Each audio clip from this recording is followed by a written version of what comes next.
and good evening, students. Well, this is Ratna again back on in her channel, The Science Geek. I had asked you to stay geeky till I meet again. This is the second part of the lesson control and coordination. As I told you, we should have a quick recap of what I had sent in the last minute revision of the first part, which was concerned with animal. That was what is coordination, how coordination is done, what is that unit through which coordination is done. It is neuron. What is the structure of neuron? What are the different parts of neuron? What are the differences between them? Then we had done what are the different types of neuron, motor neuron, relay neuron and sensory neuron with their differences. Then comes what was synapse, recapitulate. What was synapse, what is the role of synapse and what it does in the animal body. What are neurotransmitters, what are chemotransmitters, how they are interrelated. Then it was what is reflex path, how a reflex path is formed and what are the basic types of actions which takes place in a human body. The reflex, the voluntary and the involuntary. I had asked you to make a table and write the differences. Then another keyword was there, the reflex arc, right? And lastly, the last part of the video was brain, the parts of the brain and the functions of the different parts of the brain. Now, that was the first part. In continuation, now comes the movement and coordination in a plant. As you know, these plants, also known as the autotrophs, are the whole angiospermic kingdom which is ruling this entire earth. Because without the plants, there will be no life on this earth. So these plants are of different types. The herbs, the shrubs, the creepers, which you have studied in your junior classes. But you also know this, these plants don't show elaborate movement like an animal shows. Again, you know the differences between a plant cell and an animal cell, which I am not telling, but they might ask you this in your board exam, the difference between a plant cell and an animal cell, and for this only the control and coordination in a plant and an animal is different. Right? Now, in plants, basically, the movement is categorized in two types, as I have written. Nastic movement and tropic movement. Nastic movement is also called as a non-directional movement. It is not dependent on any stimuli. Non-directional movement. And the tropic movement, we will see later what it is. So this non-directional movement is basically again of four basic types. These terms a 10th standard student should know, frequently asked in board exam. What is seismonastic? First kind of nastic movement. Nyctinastic, thermonastic, photonastic. Now seismonastic is that movement, just I'm telling you, again I know you all know it, I'm just revising it. This is the movement for touch. When we touch the plant, say the plant is, the best example is Mimosa pudica. It is there in your NCERT book. Mimosa pudica, touch me not plant. When we touch it, it droops, and when we remove our hand, it expands. So this drooping and expanding is a movement of touch, and that is known as seismonastic movement, right? Next is nyctinastic movement, one line answer. Nyctinastic movement is the movement also known as the sleeping movements which takes place in the night time, right? Next is the thermonastic movement due to the change in the temperature. That plant which shows this very nicely is the dandelion. Very beautiful flower it is. You can see in the Google when search it. And this dandelion, it blooms in the bright sun and it again closes in the evening time. That is thermonastic, right? And then comes photonastic. This is in relation to light. For this, some plants grow in the entire day, they show movement. Some show movement during the evening time, but they show movement, okay? So basically, seismonastic, nyctinastic, thermonastic, photonastic are the nastic movement shown in a plant. Now comes the next type of movement, which is known as the tropic movement. This tropic movement is a directional movement towards the stimuli. And also this one more thing you should keep in mind, the nastic movement takes place with some turgor changes in the plant. I use the word turgor. Turgor means turgidity. The water content of the plant changes from time to time, throughout the day, from season to season, and as per that the plant shows its movement. But nothing like that happens in a tropic movement. This tropic movement is entirely based on the stimuli. Now, if this plant shows the movement towards the stimuli, we call positive tropism, and if it is away from the stimuli, it is known as negative tropism. Now, the basic types or the basic stimuli towards which the plant shows its movement are: number one, the diagrams are not showing here. It's given in your book, or you can refer some reference good book and draw the diagrams with the short points. I am giving you the key points here. Towards gravity, geotropism, like the root grows towards the soil, positively geotropic. The shoot grows away from the soil, negatively geotropic. Then any plant example you can take. Then hydrotropism. The plant, when you keep plants, indoor plants in water, like hydrilla, money plant, any plant, it grows in the water, it sends roots. The water is the stimuli and the plant grows. Hydrotropism.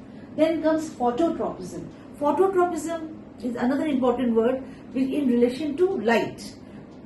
And now when it grows in relation to light, again you know the root is away from the light and the shoot is towards the light. One movement I forgot to write here, I shall write here, that is chemotropism. I did not recollect to write here. So chemotropism. This is also another very important kind of tropic movements towards the chemical substances. So I will quickly tell you, phototropism is towards the light. Okay. Now when I say towards the light, here they ask you in the board exam, what role do the chemical messengers which are released in the plant play here? Now the chemical messengers here are also known by the word hormones, which I will take in the next part. So one of this hormone is auxin, and this is a very important question which they ask. Show the role of auxin in the curvature of the shoot of the plant. How does the auxin play a role?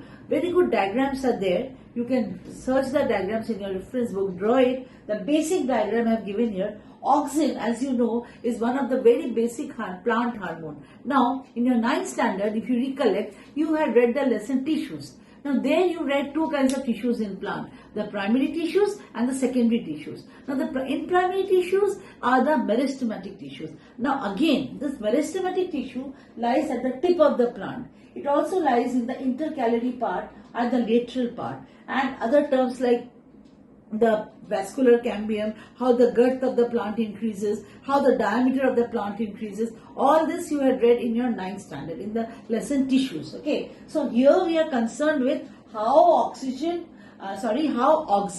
shows its role in this movement. This auxin is uniformly distributed from the meristematic part to all the parts of the body in presence of open sunlight, and the shoot goes towards the sunlight. What happens if the same plant is kept in a room and that plant is facing the window? So here what happens when the plant is kept in the room and the plant is facing towards that window light? What you will see is that part of the plant towards the light, it goes towards the light. Then what about the other part? So here the theory is the auxin grows more on the shady part rather than on the part towards the light, and thus the curvature. So such curvature movements come with the role of auxin, and this question is very frequently asked. Next, another important question rises here. You have seen tendrils, stem tendrils of pea plant. This pea plant which Mendel had taken for his hybridization experiment, also known as Pisum sativum. How does that pea plant grow, and how can it grow so fast? Because it has a very short life cycle. This pea plant is a climber.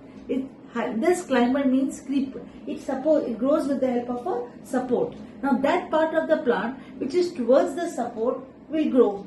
Obviously support is there. This is the stick. Say for example, this is the soil and the plant is there. It will grow. Now what about the other parts of the plant which is away from the support? Now that part of the plant which is away from the support will have more auxin than that part of the plant which is towards the support. So as a result, where more auxin is there, they twine up, they curl up, and you see the tendrils. So if they ask you, how are the tendrils formed in a pea plant? It's a high order thinking skill question, and which hormone is responsible for this? The answer is auxin. So this was, I wanted to tell you about phototropism here in relation to this. I wrote the word chemotropism. As I said, chemical substances. This again you will study in the lesson of reproduction in plants, where the stigma of the plant has a sticky surface. The pollen grains, they land on the stigma of the plant and they form the pollen tube. With the help of this chemotropism, the stigma of the plant attracts the pollen grain to form pollen tube through the mechanism of chemotropism to complete the process of fertilization in plant. So this was about the tropic movement. Now another thing which you should keep in mind, last minute revision time, differences between Nastic and Tropic, and these differences to be written in a table. Never write in a paragraph, always underline the keywords, underline the main points, and only write the main points. Nastic is non-directional movement, Tropic is directional movement. Nastic movement causes variations within the plant, it causes variations within the plant, and it causes variations comes due to turgor pressure, as I told you. Nastic movements causes curvature movements, and it shows unilateral growth, as you see here, unilateral growth. And you can get the examples as differences. Mimosa pudica, here any other plant showing any other tropic movement. So this was in brief about the movements in plant. Okay. Now another important part of the lesson is in your NCERT book is about the hormones, because these hormones also play a very vital role in bringing control and coordination in a plant. Now these hormones are known by another word in plants called as phytohormones. Phyto means plant-like. They are also known as plant growth regulators, and they are released within the plant in minute quantities, right? And you also know this, a plant has its life cycle. Any plant has a life cycle, like a man has a life cycle, a plant also has a life cycle. And this life cycle is divided into sexual part and asexual part. Irrespective of sexual or asexual, it has a complete life cycle. So that life cycle starts with the cell growth or cell division. A cell has to first divide. In order to grow, it has to divide. Then that cell will enlarge. It will show enlargement. If it will not enlarge, it will be the same cell. It means the cell is dead. After showing cell enlargement, they show cell differentiation. So these are the stages of growth in a plant. If they ask you this question, what are the basic stages in the growth of a plant? The answer is, the basic stages in the growth of the plant is cell division, which is of two types, mitosis and meiosis. Little bit intense, 9th you studied, now more you will study now. In cell enlargement, where the cell increases in size, in diameter, the girth, the cambium, the vascular cambium, and cell differentiation. The cell differentiates as per the function, like the xylem, it differentiates for transport of water, xylem and the types of xylem, phloem and the types of phloem for cell differentiation. So this is the basic growth of a plant. Now, and the hormones play a role here. How? These hormones or the phytohormones are of two types, okay? Growth promoters and growth inhibitors. The base some growths, like the plant shows various kind of growth, ripening of fruit, opening of stomata for photosynthesis, closing of stomata, then the falling of the leaves when the plant ages. So how all this is brought? So this all is brought due to the phytohormones. So in this phytohormones, the growth promoters are, as I have written there, and you also know, auxin, gibberellin, cytokinin are the main plant promoters. Okay, they promote.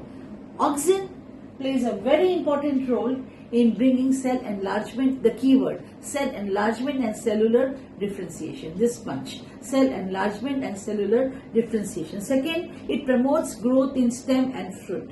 Third, it regulates important tropic movements in the plant. Like I told you, this tropic movement is done due to auxin. So, cell enlargement, cell differentiation, then it shows the growth in the plant, it shows tropic movement in the plant, and they also induce parthenocarpy.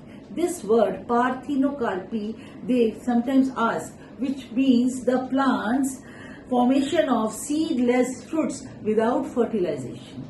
Formation of fruits without seed, and what it is called? Parthenocarpy. And which hormone brings it? Auxin brings it. So the four functions of auxin, just now told you. Next is gibberellin. Gibberellin. This gibberellin does its work in association with auxin, that is cell enlargement, cellular differentiation, and also they also induce parthenocarpy in the plant. Okay, and they also bring leaf development, the growth of the leaves in the nodal part of the plant and in the internodal part of the plant, that is the lateral and the intercalary part of the meristem. This gibberellin plays its role in association with auxin. Third important hormone is the cytokinin. As the name suggests, they promote cell division.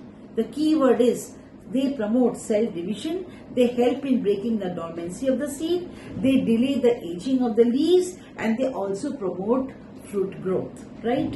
So 4 important points of cytokinin. So all you have to write in points, please don't write in paragraph.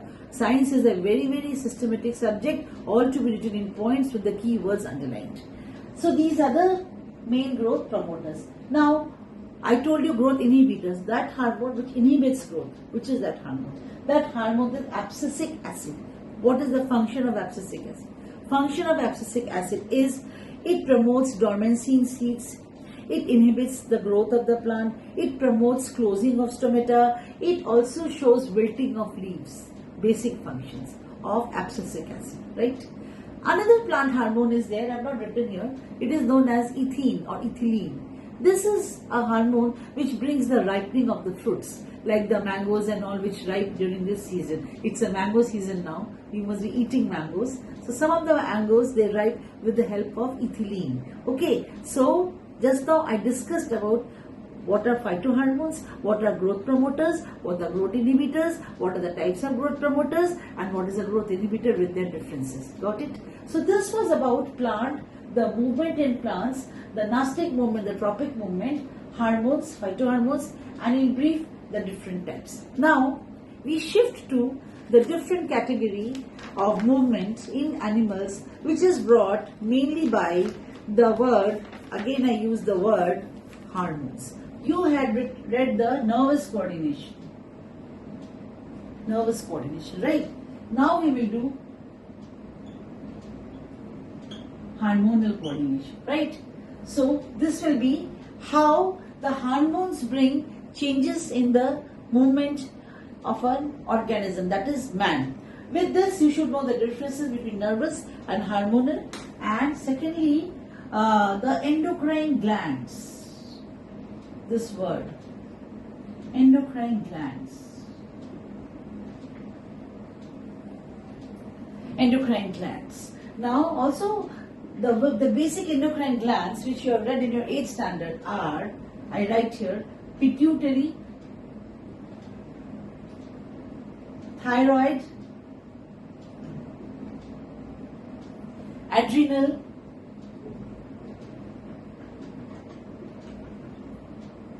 pancreas,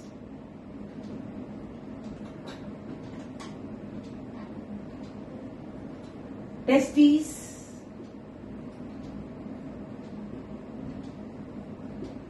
ovaries. Now, the key things which again during the board exam or any exam they ask is, what are these hormones? Where are they secreted? What are their properties? Okay, so your answer should be very precise. Hormones are the chemical messengers released in the blood, and they diffuse in the blood. They are released in one side and they go and act in the another side.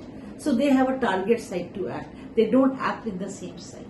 Hormones, chemical messengers. And what are their characteristics? They are released by the living cells of the body. They are organic compounds. They are secreted in small amounts. And by which kind of glands? By endocrine glands. Now, what is this endocrine glands? Endocrine glands are those glands which don't have ducts in them. They are also known as ductless glands. Separately, they ask you, what is a gland? Gland is a part of the cell which secretes some special substances to show some special function, for some special function within the organism. So this gland is there, very much there. And this gland, again they can ask you, what are the types of gland found in man? Another very important question. The types of gland found in man are basically 3 types: endocrine gland, exocrine gland, and the third is heterocrine gland. Exocrine, endocrine, and heterocrine. Exocrine glands are those glands which you read in your junior classes, but you must have forgotten. A quick recap: other glands like the sebaceous gland of the skin, the sweat gland, the salivary glands of your mouth, and the gastric glands. These are known as the exocrine gland. I am not writing it here. Keep in mind, exocrine gland. Endocrine glands are the glands which produce hormones. They are the ductless glands, and the properties of hormones, just now I told you. What properties do they have? Now, these hormones which they are released in the body are controlled by one of the master glands, which we call as the pituitary gland. Now, above this pituitary gland, if you remember the structure of brain, is hypothalamus, right? Now, this hypothalamus is very, very important, and it regulates the pituitary gland to control the other glands. So, before we go to the functions of the various hormones released, you should know the difference between nervous coordination and hormonal coordination. Okay, another very important question. What is the difference between nervous and hormonal coordination? Nervous coordination is, for example, through an electrical impulse, the key word, right? Hormonal coordination is through a chemical messenger, that is hormone. Second, this information travels rapidly, because it is in the form of a electrochemical circuit, if you remember, neurotransmitter. And this information travels slowly. Third, this information is acquired on specific receptors, that is dendrites. Got it? And this information spreads throughout the body by the blood from the target cell to the action site. Got it? Now, the response is immediate in case of nervous, and the response is delayed. The effects are short-lived and the effects are long-lived. So, if it is a 2 marks question, you should write all the 4 points here. Nervous coordination, hormonal coordination. What is hormone? What properties of hormones? What are glands? What are the types of glands? And name the glands of human body. Okay. Now we come to the important hormones and their function. I am not writing the names of the hormones because it is very big. I am telling you verbally, and you please make a table out of it and study for your board exam or any exam. You should make a table like this, if I am not mistaken. Your table should be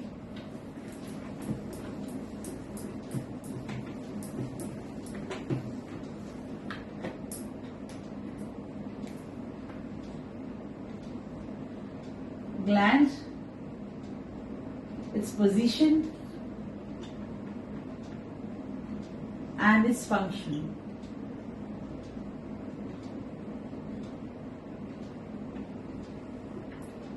All this, okay. So the first one you should write here is hypothalamus. Hypothalamus.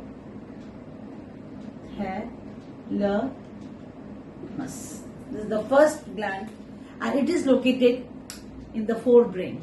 This gland is located in the forebrain, and it releases the important hormones like the release hormone. Release. It will ask the pituitary, you go and release all the hormone. So, and it tells all the part of the pituitary, the anterior part, the posterior part, the lateral part to release. So, the hormones which it releases, hypothalamus, I am writing for the first one.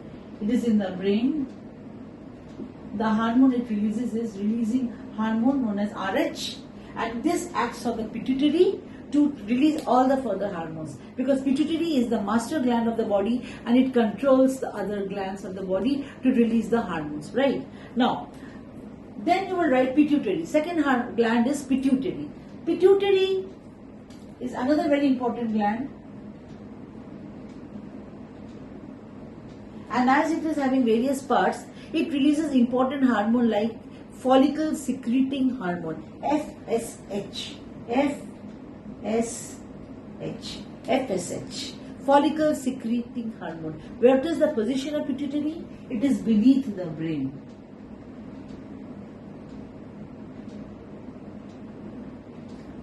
Follicle secreting hormone means it brings spermatogenesis during the growth of the male and ovarian follicles. So, that is the first hormone it secretes is follicle secreting hormone. Second important hormone is the luteinizing hormone, LH we call this, luteinizing hormone. It induces the testosterone to be produced, luteinizing hormone. The third one is somatotropic hormone, STH. which regulates the protein metabolism and brings the growth in the bones and all. So this is pituitary. Okay. The next important gland now comes is the thyroid gland.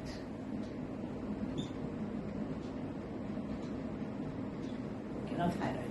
Now this thyroid gland secretes the important hormone like thyroxine and calcitonin. If they ask you, name two important hormones secreted by thyroid.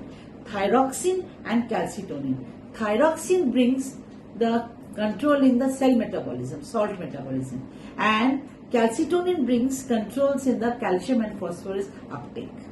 Okay, write these names of the hormones in capital letters and underline them. Thyroxine and calcitonin. Now, these hormones are so important in the body that their over secretion or under secretion can also harm the organism. And for that, the word homeostasis means to bring a balance in the working of the hormone is also there. It is there in your book. I will give a flowchart to you in the last, right, taking one simple example. Okay, so this was about thyroid, calcitonin and thyroxine. Function of thyroxine, told you, calcitonin told you. Next is adrenal gland. Adrenal gland. Now this adrenal gland has two parts, the cortex part and the medulla part. The cortex part and the medulla part. The cortex secretes an important hormone called as cortisol, and this regulates the carbohydrate, fat, protein metabolism. Cortisol, also called as glucocorticoids. And this medulla parts secretes very two important hormone known as the emergency hormone like the adrenaline, stress during the exam, anxiety, increased heartbeat, and noradrenaline. Adrenaline and noradrenaline. They both are known as antagonistic hormone. What adrenaline does, that non-adrenaline doesn't do. So we call them as antagonistic hormone. Okay, emergency hormone is adrenaline, opposite to that is noradrenaline. The next one is, and where is this adrenal gland located? It is again located on the top of the kidneys, at the back. Okay, thyroid near the neck, adrenal at the top of the kidneys. Next one is, important one is pancreas. Pancreas, which you have read in your digestive system, below the stomach. Position is below the stomach. It secretes two very important hormones, insulin and glucagon. Insulin controls diabetes and glucagon helps to control the release of sugar from liver. Okay, so insulin and glucagon. Next is the testes and the ovaries. Testes secretes testosterone in your 8th standard knowledge, develops the male reproductive organ and other sexual characters, and the ovaries release the two another important hormones. One is estrogen and another one is progesterone. Estrogen brings the development in the female genital organs, and the progesterone helps in this uterine wall, egg production, attachment of the fetus, etc. Another very important hormone here is relaxin. If they ask you, relaxin. Relaxin is released by the ovaries and it controls the pelvic growth, widening of the pelvic part during the birth of the fetus. Okay, so I have told you the important hormones. A quick recap. Hypothalamus, release hormone. Which one? On the pituitary. Asking the pituitary, you release all the hormones. Because you have to ask the other glands to release. So it is known as, it stimulates all the lobes of the pituitary for releasing the hormone. Then where it is located? Brain. Then pituitary, where it is? Beneath the brain. Pituitary has three important hormones: follicle secreting, luteinizing, somatotropic. Thyroid, two hormones: thyroxine, calcitonin, and their functions. Adrenal gland, cortex part, medulla part. Cortex secretes cortisol. Medulla part secretes adrenaline, noradrenaline. Pancreas, insulin, glucagon with their function. Then testes, testosterone, function told you. Ovaries, estrogen, progesterone and relaxin. So this was about the animal hormone, and I also told you previously how their coordination is brought. Now the last 5 minutes revision part comes to the word homeostasis. What is homeostasis and what are the types of homeostasis?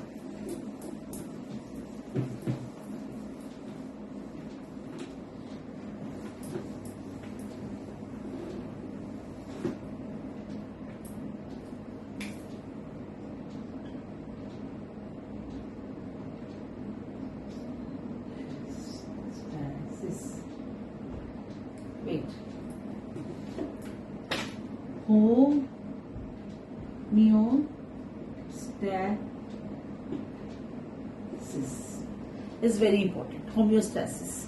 Homeostasis means keeping the internal chemical environment of the body constant. Keeping the internal chemical environment of the body constant.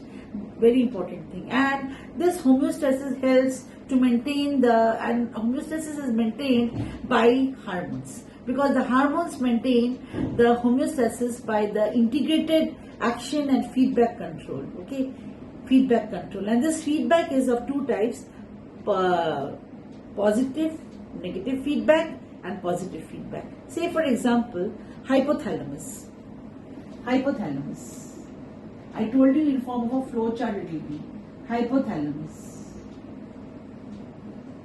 It secretes an important hormone called the thyroid stimulating hormone. Thyroid stimulating hormone. TSH. TSH. Also the release hormone. This acts on the pituitary. It acts on the pituitary to secrete thyroid stimulating hormone. TSH. TSH. This thyroid stimulating hormone acts on thyroid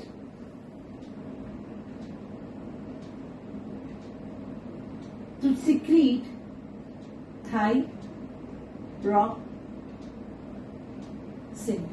So I said homeostasis means to keep the internal chemical environment of the body constant, and hormones play a very important role to maintain the homeostasis by their integrated action and feedback control. And the feedback control is mostly negative and very rarely it is positive.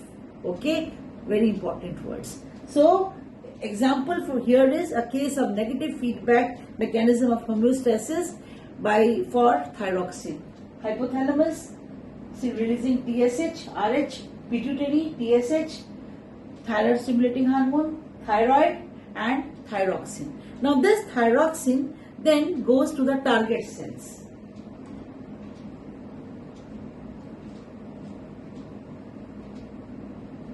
These target cells have the target tissues where the metabolism control takes place. Metabolism control takes place and the salt metabolism. And after that what happens? This thyroxine will send an inhibitory its effect that lot of my work is done. I don't want any more. So inhibitory effect it sends on the hypothalamus from here.